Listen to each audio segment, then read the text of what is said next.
A lot of people have asked me, what is CBT? And how can you make it work for you? CBT began with the ancient Greeks. What?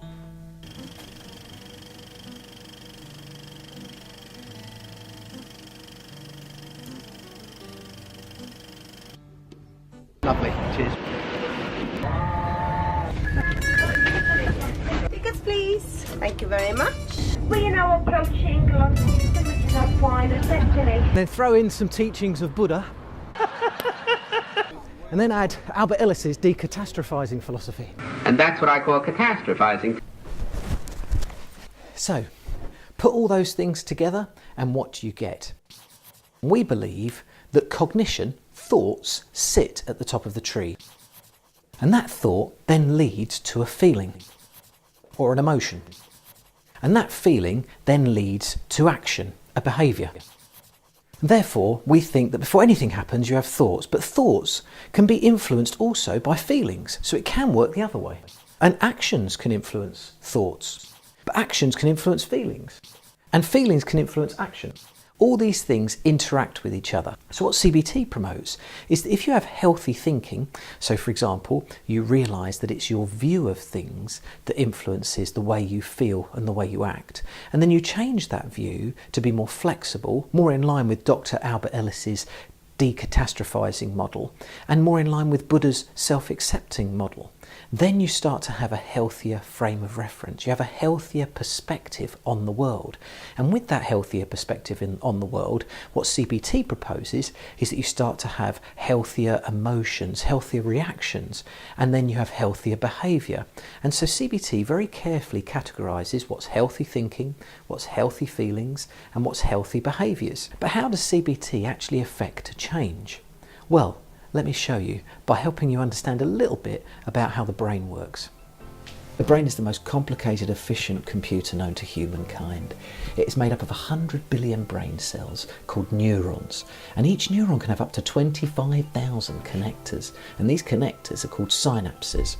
And there are two different types. There's a pre-synaptic neuron that sends out the message, and a post-synaptic neuron that receives the message. So the brain fires out from the sending cell a neurotransmitter, much like a text message, and this fires across to the receiving cell, and this is how thoughts are created. Every time we have a particular thought, it strengthens the connection, it reaffirms the pathway. So if we allow ourselves unhealthy thinking, eventually it becomes automatic. It's much like walking in the country. You follow the footpath. You see the groove that someone else has walked before you. So automatic thoughts can feel natural and normal, but what CBT says is let's think in a different direction. So CBT is backed up by thousands of research articles, promotes the idea that we bring our beliefs in line with the world rather than trying to make the world come in line with our beliefs. How can you get CBT to work for you on a daily basis? Well, let me just...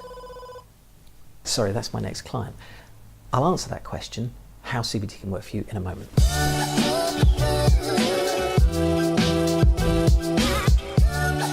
So in CBT, your eyes are focused on the inside rather than pointing on the outside. You don't spend your time blaming your parents for it. That's how CBT is so effective and so efficient and so quick, because it doesn't get you trying to change everybody else. You just focus on your perception, on the way you see the world. So the way that you stop yourself from having those poison arrows stick in your mind is you ask yourself two questions.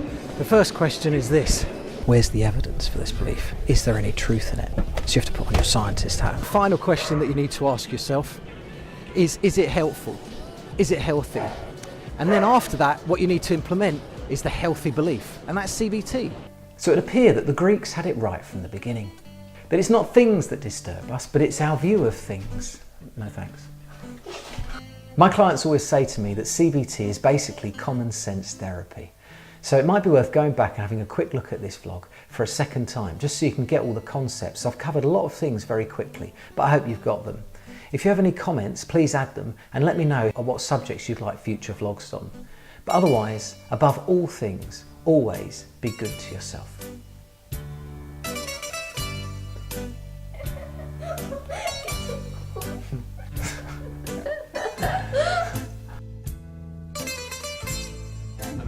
How are you? Have you been watching my vlogs? No, do you know I've not?